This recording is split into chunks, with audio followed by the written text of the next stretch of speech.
माध्य, माध्यिका और बहुलक समाप्त कर दिए। ठीक है। माध्य को और किस नाम से जाना जाता है? माध्य कौतव या औसत कौतव। अच्छा, माध्यिका को हम लोग और क्या कह सकते हैं?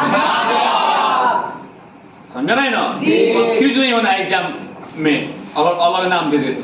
ठीक है। अब एक और चीज हम लोग विचार करने के लिए क्वेश्चन दिया था कि माध्य, माध्यिका, बहुलक ज्ञात कीजिए। एक ही क्वेश्चन था, इसी का हम लोग माध्य भी निकाले हैं, इसी का माध्यक भी निकाले हैं और इसी का बहुलक भी निकाले हैं।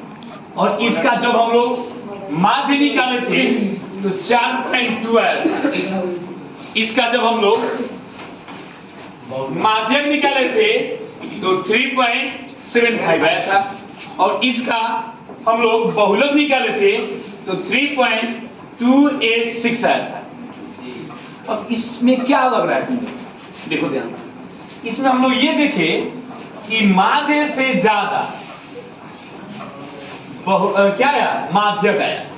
अब उससे भी ज्यादा, अच्छा इसमें तीनों में माध्य जो है, माध्य 4.2 आया। इससे ज्यादा कौन है? कोई नहीं है, यानी सबसे ज्यादा कौन है? माध्य। एक ही क्वेश्चन था। उससे कम कौन है? बहुलक। माध्य, माध्य। और सबसे कम बहुलक। सबसे कम क्या है? बहुलक।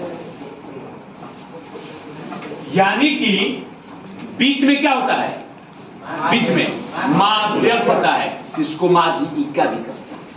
समझ रहे हैं ना जी? और ये तीनों में आपस में एक संबंध होता है। वो संबंध होता है बहुलक। बहुलक बराबर होता है 3 माध्यक माइनस 2 माध्य।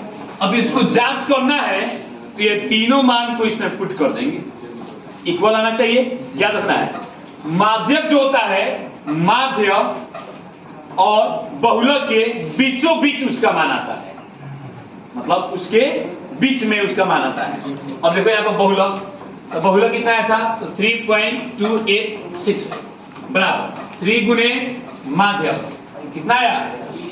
3.75 माइनस 2 गुने ये कितना है? माध्य 4.4 ये 2 हो गया। अब यहाँ पर देखते हैं 3.286 बराबर गुना करेंगे कितना आएगा? बोलो। 11.25 आया। ठीक से गुना करो ना। माइनस ये कितना आया? 8.4 3.286 बराबर कितना आया? कितना आया? ये 3.286 आ रहा है।